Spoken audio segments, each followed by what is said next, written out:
Hi, this is Christina at Kaizink showing you how we run a tension test on our Barudan machine. So I have the file on this USB, usually lives on our computer over there, so just grab that. So it's in there, we're going to hit USB. From there you see that we have a file, the file name is tension. I hit that. This is the file we want. We're gonna highlight that and hit input.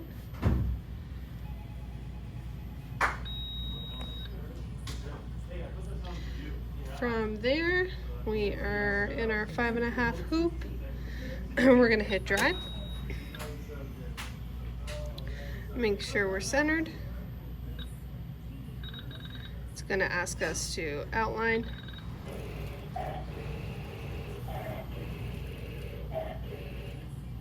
Okay.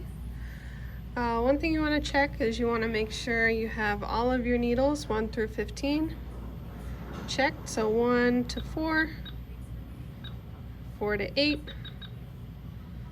8 to 12, and 12 to 15.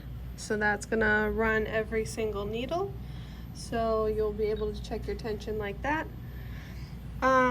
So when you want to do this is whenever you're seeing loops, you're seeing the top thread looking a little loose, you want to run a tension gauge here just to see what adjustments need to be made.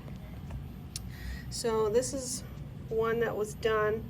This is the back, and what you want to look for, your top view is going to look like this. This is telling you here that your bottom view here, your top tension is too tight.